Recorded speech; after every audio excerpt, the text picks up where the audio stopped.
오늘은 시기와 때를 아는 지혜라는 제목을 가지고 전도서 9장 11절부터 18절까지 말씀을 좀 살펴봤으면 좋겠습니다. 섹스피어의 작품 중에 이런 표현이 있어요.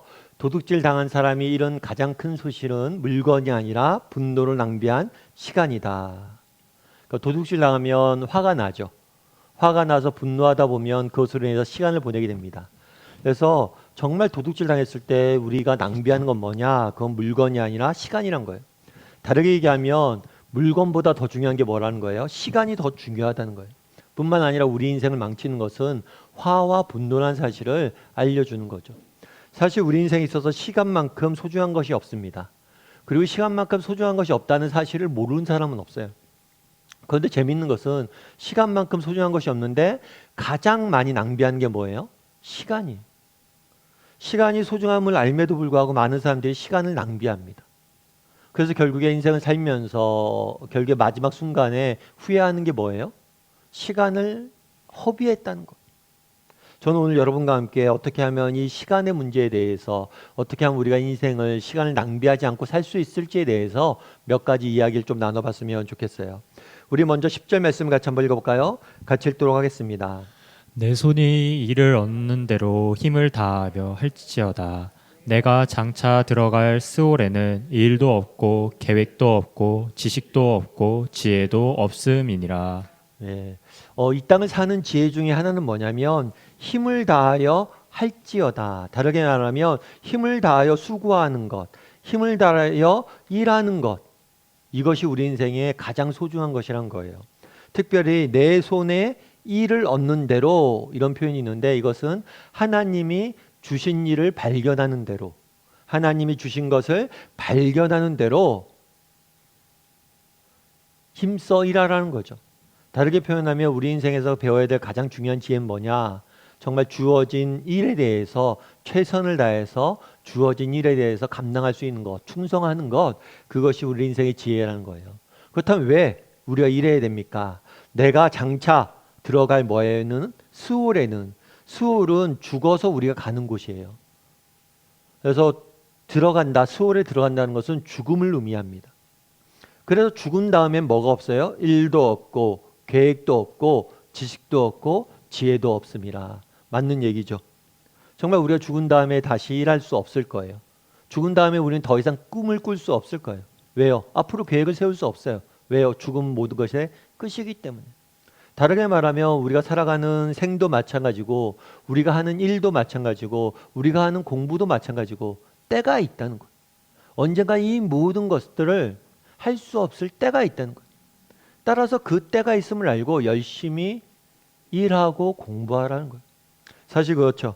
학창 시절에는 정말 공부하는 게 지겹죠. 그래서 빨리빨리 이 모든 걸 마치고 사회에 나갔으면 좋겠다라고 생각이 들어요. 저도 그랬고. 근데 막상 사회에 가서 일하다 보면 뭐예요? 야, 그때가 제일 좋았는데. 그래서 어른들이 그런 얘기할 때가 있죠. 야, 공부할 때가 제일 좋다. 그때는 공부가 너무 힘들었기 때문에 그 말이 무슨 얘기인지 몰랐어요. 근데 막상 그 모든 것을 그만두고 사회에 나와 보니까 정말 학교 다닐 때가 제일 행복했던 것 같더라고요. 마찬가지란 거죠.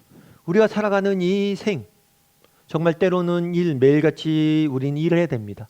그것이 우리에게 큰 짐이에요. 그리고 우리에게 큰 정말 부담이에요.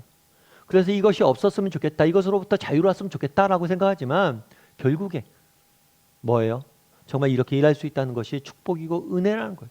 그 사실을 알고 주어진 일에 최선을 다하라는 거죠.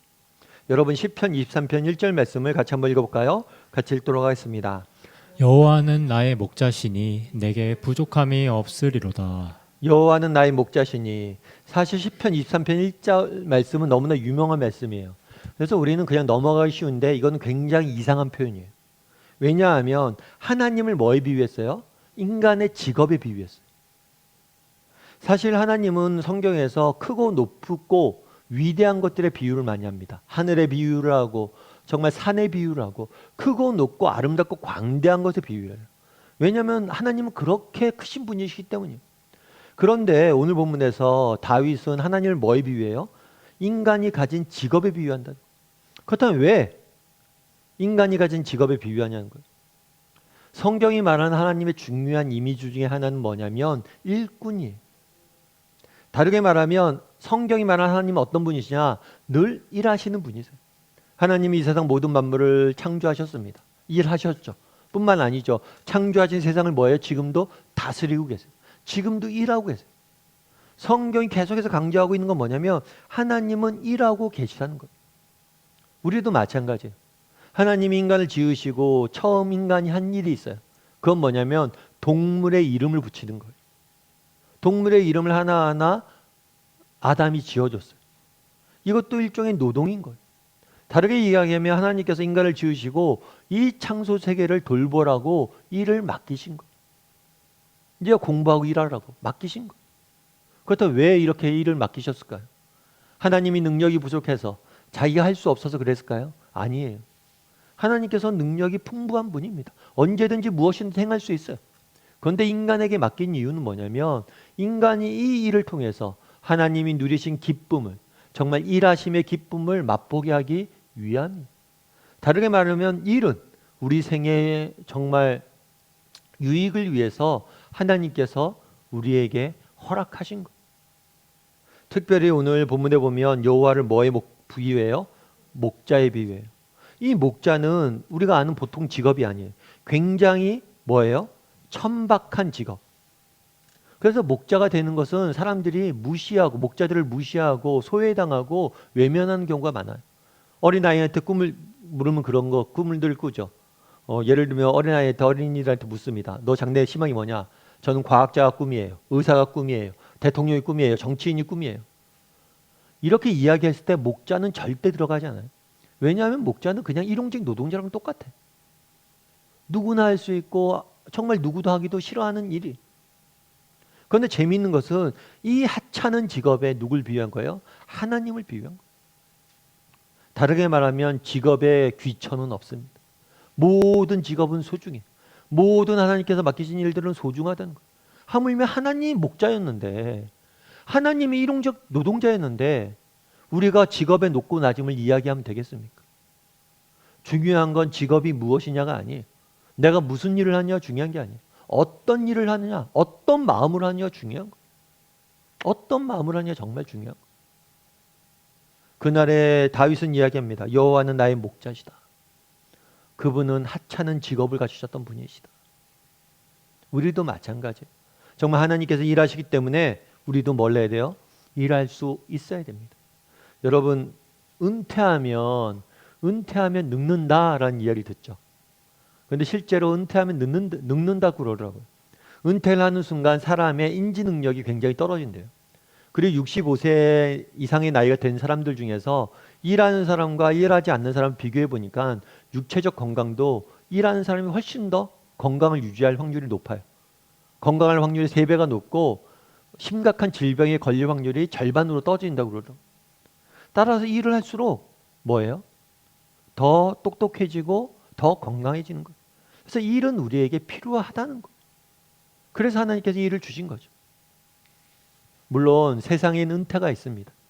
하지만 하나님 나라엔 은퇴가 없어요. 여러분 은퇴를 영어로 리타이어라고 그러잖아요. 타이어를 다시 갈아 끼는 거예요. 일을 마무리하고 모든 것을 내려놓는 게 아니에요. 새로운 일을 시작하는 거예요. 특별히 세상에서는 은퇴가 있지만 하나님 나라에는 은퇴는 없어요. 정말 우리가 하나님이 우리를 부르시는 그 순간까지 하나님께서 우리에게 맡기신 소명이 있잖아요. 가정에서, 일터에서, 교회 공동체에서 내게 맡겨진 일들이 있잖아요.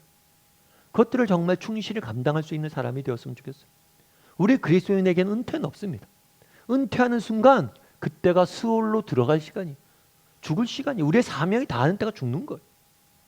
그래서 생의 마지막 순간까지 정말 하나님이 주신 사명을 감당할 수 있는 사람이 되었으면 좋겠어요. 우리에게 지금 가정을 맡겼습니까? 가정에서 내 해야 될 일이 있습니까? 그것들을 하십시오. 그리고 가정을 위해서 더 이상 일할 수 없게 되었습니까? 가정을 위해서 그때가 바로 기도할 때. 뿐만 아니라 하나님께서 내게 지금 공부할 자리에 이끌었습니까? 정말 마무리할 때까지 공부해야 돼. 공부를 끝나고 다시 그것들을 가지고 일해야 됩니다. 일을 하고 사회를 위해서 기여해야 돼. 그것이 우리가 해야 될 일들입니다. 교회 공동체를 위해서도 마찬가지. 정말 주님이 오실 그날까지 교회 공동체를 위해서 기도하고 일하고 맡겨진 사명을 감당할 줄 아는 정말 우리들 다음의 식구들이 되었으면 좋겠어요. 우리에게 은퇴는 없습니다. 여러분 도스토옙스키를 아마 아실 거예요. 이분은 죄와벌과 까라마조프 형제들과 같은 많은 문학 작품을 쓰신 러시아에서 가장 위대한 작가라고 알려져 있죠. 그런데 이분이 어떤 얘기를 하냐면 내가 나 될 수 있었던 사건이 하나 있었대요. 그 사건은 뭐였냐면 이 사람이 젊은 날 그 당시 러시아는 황제가 지배하고 있었는데 황제의 정책에 반대하게 됩니다. 그랬더니 친구들과 함께 반대를 했으니까 이 친구들을 황제가 다 잡아 가뒀어요. 잡아 가둔 다음에 8개월 동안 감옥에 가둡니다. 원래는 이렇게 잡히면 바로 선고가 이루어져야 되는데 선고가 안 이루어지는 거예요. 그런데 8개월 지나서 선고가 이루어졌는데 어떤 선고가 이루어졌냐면 사형이 선고가 된 거예요. 깜짝 놀랐죠. 아니 황제에 대해서 우리가 반대했다고 어떻게 사형을 우리에게 선고하느냐. 그런데 사형이 선고가 된 거예요. 이제 죽게 된 거죠. 나중에 회고를 하는데 그 죽기 전에 5분, 그 시간이 우리 자신의 인생에서 가장 긴 5분이었대요. 그런데 아무튼 사형 선고일이었습니다. 그래서 사형당하기 직전이었어요. 그런데 갑자기 황제에서 칙령이 내려옵니다. 황제가 사형을 취소한 거예요. 그리고 시베리아 강제 노역소에 노동할 수 있도록 보낸 거죠. 사실은 일부러 황제가 쇼한 거예요. 겁주려고. 다시 나에게 덤비면 내가 진짜 죽일 거다 이런 겁을 주려고 그런 거죠. 쇼를 한 거예요. 그런데 이 사람이 뭐라고 얘기하냐면 도스토옙스키가 뭐라고 그러냐면 그때 그 경험이 나를 새롭게 했다는 거예요. 정말 내 인생에 5분밖에 안 남았을 때 정말 많은 후회가 들었고 내가 어떻게 살아야 될지에 대해서 이런 생각이 들었대요. 그래서 내게 다시 한번 생이 주어진다면 인생을 이렇게 낭비하지 않을 거다. 우리가 정말 인생에 끝이 있음을 기억해야 돼. 모든 것이 끝이 있음을 기억해야 돼. 여러분이 공부하는 것, 일하는 것, 가정, 우리 자녀도 마찬가지죠. 자녀도 언젠가 우리가 떠나야 될 때가 있어요. 떠나보내야 될 때가 있어요. 그 끝이 있음을 기억하고 정말 주어진 한정된 시간에 정말 맡겨진 하나님의 소명을 정말 충성되이 감당할 줄 아는 사람이 되었으면 좋겠어요. 특별히 가정에서 일터에서 또 교회 공동체를 위해서 정말 그리스도인에게 은퇴가 없음을 기억하고 마지막까지 자신에게 주어진 소명을 감당할 줄 아는, 일할 줄 아는 저와 여러분이 되기를 주님의 이름으로 소원합니다. 우리 11절 말씀 한번 같이 읽어볼까요? 같이 읽도록 하겠습니다. 내가 다시 해 아래에서 보니 빠른 경주자들이라고 선착하는 것이 아니며 용사들이라고 전쟁에 승리하는 것이 아니며 지혜자들이라고 음식물을 얻는 것도 아니며 명철자들이라고 재물을 얻는 것도 아니며 지식인들이라고 은총을 입는 것이 아니니 이는 시기와 기회는 그들에게 모두에게 임함이니라. 되게 재밌는 표현을 해요. 뭐냐면 내가 해 아래에서 보니 빠른 경주자들이라고 선착하는 것이 아니에요. 여러분 예를 들면 그런 거예요. 달리기 경주를 해요. 달리기 경주를 하는데 달리기를 잘하는 사람과 못하는 사람 경주하면 누가 이길까요? 잘하는 사람이 이기죠. 이거 뭐 어려운 거 아니잖아요. 잘하는 사람이 이겨요. 공부 잘하는 사람과 못하는 사람 시험 보면 누가 시험을 잘 봐요? 공부 잘하는 사람이 시험 잘 봐요.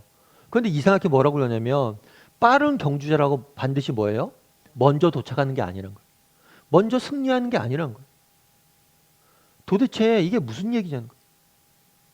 왜 그러면 빠르게 달린 사람이 승리하지 않을까요? 그것은 시기와 기회 때문에 그래요. 때가 있다는 거예요. 다르게 얘기하면 아마 이런 것이 아닐까 싶어요. 저는 대학교 다닐 때 이제 신문방송학과를 전공을 했어요. 그래서 이제 매스 커뮤니케이션이라고 해서 이제 미디어 관련해서 이제 하는 일들을 전공을 했어요. 그런데 대학교 4학년 때 뭐가 터졌냐면 IMF가 터졌어요. IMF 터지니까 지금도 우리가 국제적으로 경제 위기라고 그러잖아요.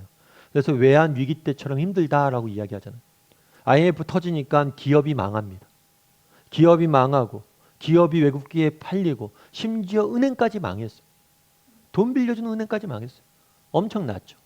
그러니까 외환 IMF 때 제가 대학교 졸업반이 됐으니까 저도 이제 시험을 볼 거 아니에요. 그래갖고 방송사나 신문사나 또 광고기획사나 신문을 봅니다. 시험을 보고 이제 마지막에 최종 사장단 면접에 가요. 가면 꼭 거기서 안내하는 분이 그런 얘기를 하더라고요. 저희한테. 원래는 작년 같았으면 여러분들 다 합격이라고. 그런데 올해는 여러분들 중에서 또 뽑아야 되고 몇 명이나 뽑힐지 모르겠다. 나라 경기가 너무 힘드니까 기업에서 신입사원을 안 뽑는 거예요. 그러면서 그런 생각이 들었죠. 내가 괜히 휴학을 해서 무슨 영광을 보겠다 휴학을 했을까? 1년만 먼저 했으면 뭐예요? 합격했을 텐데. 여러분, 우리가 아무리 열심히 하고 아무리 내가 최선을 다해도 정말 때와 시기가 있어야 되는 거예요. 그렇지 않으면 힘든 거죠. 지금 코로나잖아요. 코로나 때 되니까 제 아는 후배가 교회를 개척을 했어요. 근데 딱 개척하자마자 코로나 터졌어요. 코로나 터지니까 교회에 모일 수가 없어요. 사람이 와야지 교회에 전도를 하죠. 사람을 만날 수도 없어요. 교회만 그런가요? 자영업은 어때요? 많은 분들이 자영업을 준비해서 열심히 준비해서 개업을 했습니다. 근데 다 망하잖아요.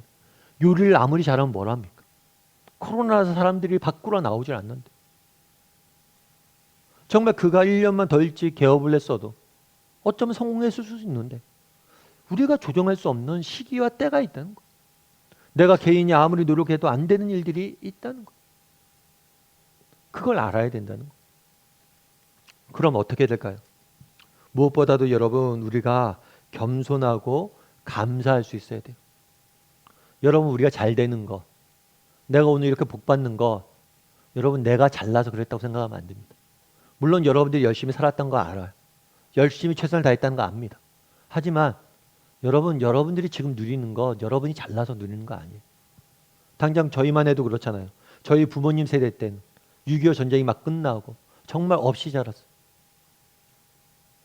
정말 그때는 정말 공부하고 싶어도 공부할 수가 없었어요. 얼마나 고생을 했어요. 그런데 저희 때는 얼마나 풍요로운 사회를 살았어요. 저희 때 보면 대학교 또 저희 선배들 보면 그래요. 막 이렇게 맨날 놉니다. 대학교 가서. 그러다 군대 갔다 와서 3, 4학년 때 좀 정신 차리고 학점 3.0 이상 딱 맞으면 대학교 4학년 때면 웬만한 기업 골라서 갔어요. 자기가. 대기업도 많이 들어가고. 그런데 요즘 젊은이들 정말 초등학교 때부터 대학교 때까지 그렇게 열심히 하는데 정말 기업에 들어가기가 얼마나 힘들어. 우리가 정말 잘나서 이렇게 우리가 취직 잘했고 모든 것을 누리고 있습니까? 아니요. 좋은 시기에 태어났기 때문에 그래요.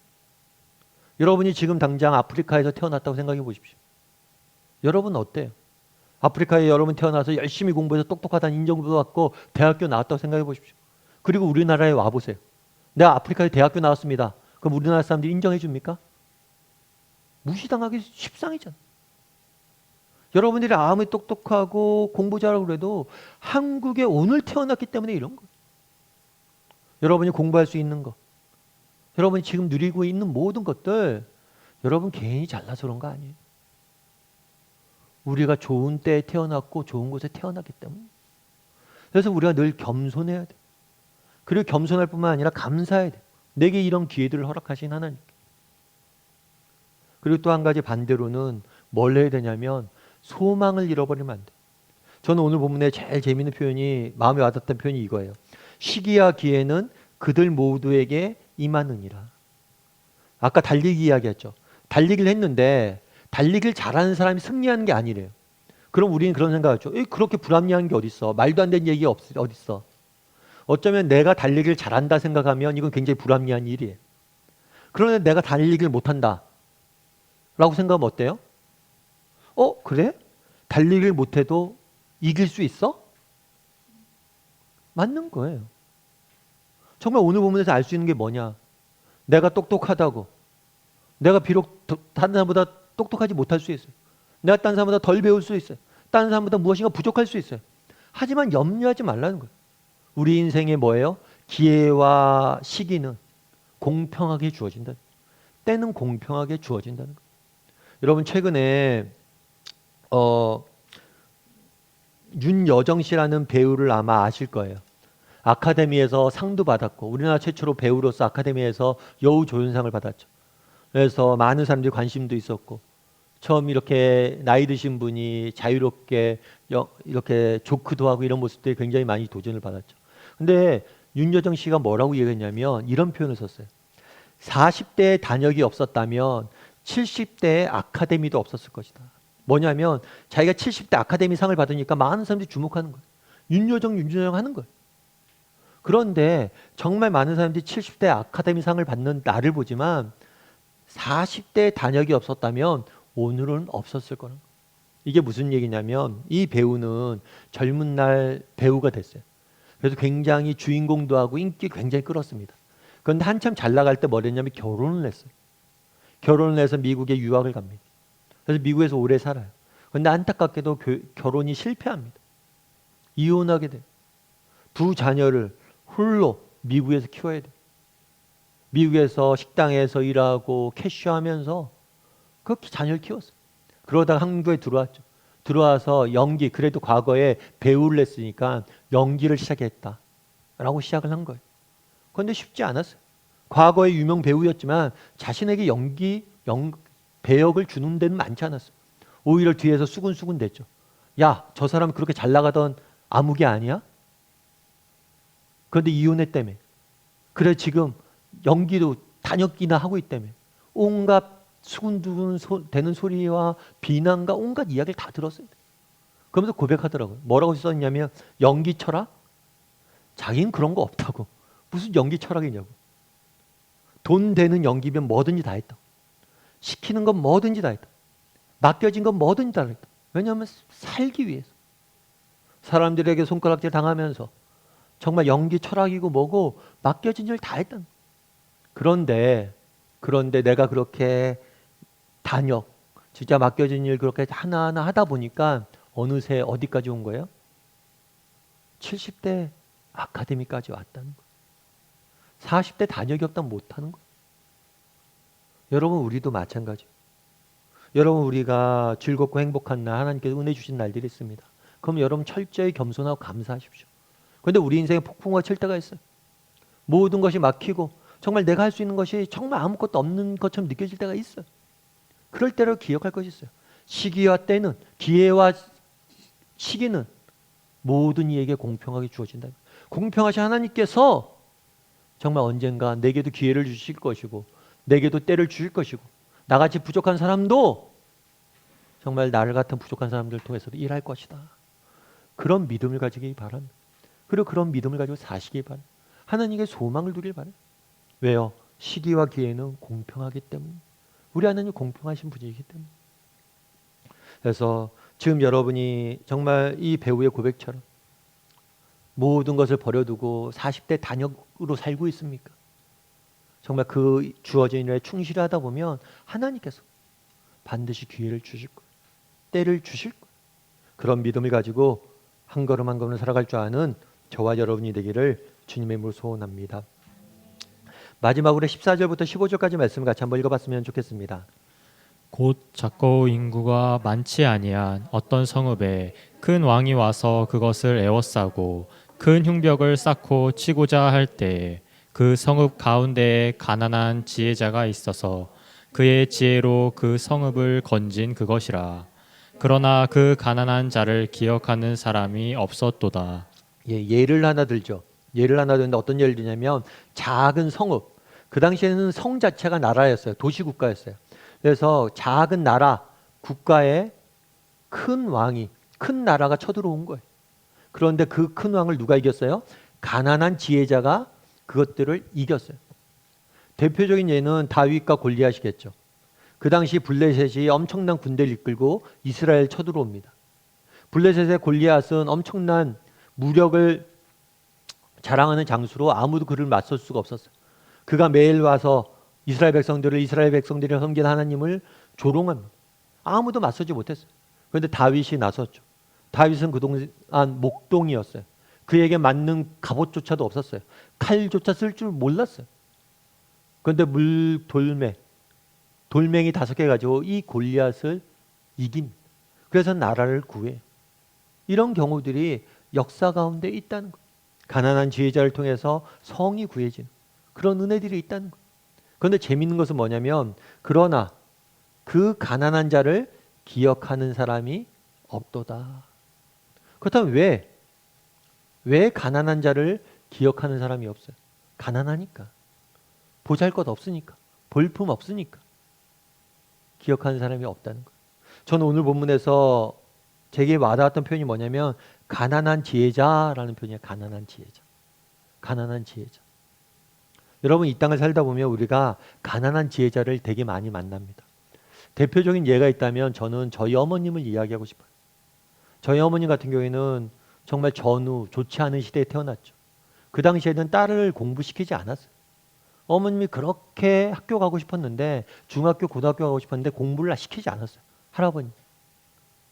그래서 결국에 초등학교 졸업으로 마쳤습니다. 어떻게 보면 배운 것이 별로 없죠. 그런데 저는 저희 어머님한테 인생의 진짜 중요한 지혜들을 많이 배웠어요. 그리고 우리 어머니께서 하나님 섬기는 그 신앙의 모습을 통해서 정말 내가 신학교에서 배웠던 것보다 훨씬 많은 것들을 배웠습니다. 가난한 지혜자. 세상은 뭡니까? 박사학위가 있고, 세상은 무엇입니까? 정말 좋은 교육을 받고, 세상은 무엇입니까? 정말 화려한 직업, 인정받는 직업, 그런 것들을 가진 사람의 말들에만 귀 기울이지만 정말 우리가 귀 기울여야 될 사람들은 누굽니까? 가난한 지혜자. 세상으로 보기에는 화려하지 않지만 정말 인생에 정말 소중한 지혜와 직들을 갖고 있는 분들이 얼마나 많은지, 그런 그 분들에 대해서 정말 귀 기울일 줄 알아야 된다는 거. 우리가 이 세상을 살아가는 지혜는 무엇입니까? 정말 화려한 지혜자를 찾지 말고 가난한 지혜자들의 음성에 귀 기울일 줄 알아야 된다는 거. 감사한 것은 참 저희 교회에는 그런 분들이 많죠. 특별히 다락방이 그렇잖아요. 다락방에 가면 뭐 내가 회사에 뭐 세상에서 사장이다, 뭐 교수다, 변호사다, 이런 거 다 내려놓고 성도로서 정말 각자 가지고 있는 삶의 고민들과 아픔들 이야기하잖아요. 그럼 거기서 이야기하다 보면 정말 내게 받는 은혜가 있잖아요. 삶의 지혜를 배우잖아요. 정말 가난한 지혜자들이 우리 교회에 너무 많아요. 그래서 행복한 거. 정말 인생을 살는 가장 중요한 지혜는 뭐냐? 이 가난한 지혜자를 주변에 많이 두는 거. 특별히 진정한 가난한 지혜자가 계시죠. 그분은 누구예요? 예수님이에요. 예수님. 예수님이 말씀을 가르칠 때 당시 바리새인들이 이야기했습니다. 너는 어디 문화 출신이냐? 너 어디서 교육받았어? 저는 갈릴리 나사렛에 있던 목수였습니다. 목수가 뭘 한다고 율법에 대해서, 성경에 대해서 이야기해. 그 입 다물어! 라고 이야기했어요. 하지만 정말 예수님만이 정말 세상이 보기엔 가난한 자아처럼 보였지만 참된 지혜를 갖고 있었던 사람이었죠. 예수님은 실패한 사람이었죠. 왜냐하면 그 젊은 나이에 자신이 이끌었던 운동이 꽃피기도 전에 죽음을 맞이했으니까. 십자가에 매달려 죽었으니까. 패배자였죠. 하지만 진정한 승자는 누구예요? 예수님. 로마 형제들은 다 역사 속에 이름이 사라졌습니다. 그런데 인류 역사상 가장 영향력을 크게 미친 사람 누구예요? 예수님. 당대 예수님은 실패할 자였습니다. 패배자였습니다. 하지만 진정한 인생의 지혜는 예수님이 가르쳐주고 있잖아요. 여러분, 우리가 배워야 될 가장 중요한 지혜는 누구에게 있습니까? 가난한 지혜자이신 예수님에게 있어요. 그 예수님의 지혜를 귀 기울일 수 있어야 되는 거예요. 아까 도스토예프스키에 대한 이야기를 들었습니다. 도스토예프스키가 사형이 취소가 됐어요. 그런 다음에 뭘 했냐면 시베리아의 강제 노동소에 보내서 노역을 시켰어요. 수년 동안. 그런데 이렇게 시베리아를 이렇게 끌려갈 때 중간에 어떤 여인을 만나게 됩니다. 이 여인이 성경책을 하나 줘요. 성경책을 하나 주면서 그 당시에 죄인들은 성경책만은 죄인들이 소지할 수 있었어요. 나머지 책들은 못 소지했어요. 왜냐하면 정치범이기 때문에. 그런데 성경책을 하나 주면서 그 사이에 10루블을 껴줬어요. 돈을 껴주면서 성경책 사이에 돈이 있습니다. 이 돈이 당신에게 매우 유익할 것입니다. 잘 간직하십시오. 그렇죠. 감옥 생활하면서 정말 10루블 작은 돈일 수 있는데 엄청나게 큰 돈인 거예요. 그런데 나중에 고백합니다. 정말 그때 내게 이 10루블은 정말 귀하고 아름답게 쓰였지만 정말 내가 그날 받은 가장 귀한 선물은 성경책이었다. 그러면서 이 도스토옙스키의 딸이 이렇게 책에다 썼어요. 어떻게 썼냐면 아버지는 그 소중한 책을 처음부터 끝까지 한 장도 빼놓지 않고 연구했습니다. 단 한 단어 한 단어를 깊이 묵상했으며 상당 부분은 외우기까지 해서 결코 잊어버리지 않았습니다.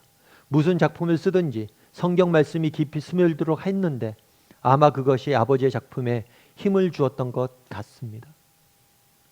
10루블도 너무 필요하고 중요하죠.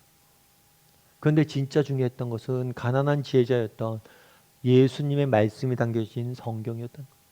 그리고 이 성경을 통해서 정말 인생을 바라보는 시각을 달리했고 그 성경을 배움으로 인해서 그가 쓴 모든 작품에 그 성경 내용이 담겨져 있다는 것. 스며들어 있다는 것. 우리도 마찬가지. 정말 10루블 중요하죠. 그런데 정말 우리가 배워야 될 건 뭐예요? 가난한 제자의 말씀. 그것들을 우리 가슴에 품어야 돼. 바라기는 우리 다음의 식구들이 한번 물어봤으면 좋겠어요. 나는 가난한 지혜자를 가까이 두고 있는 사람인가? 세상의 화려함들로 인해서 정말 참된 지혜자를 내가 못 보고 있지는 않은가? 그리고 우리가 가난한 지혜자들이 되었으면 좋겠어요. 정말 세상적으로 봤을 때 우리가 화려하지 않을 수 있습니다. 세상적으로 봤을 때 보잘것 없을 수 있어요. 하지만 인생의 참된 지혜를 깨달은 사람이 되었으면 좋겠어요. 그리고 그 지혜를 나눌 수 있는 사람이 되었으면 좋겠어요. 여러분, 우리 시각을 잘 갖춰야 됩니다. 화려함에 속으면 안 돼요. 참된 지혜는 그곳에 없어요.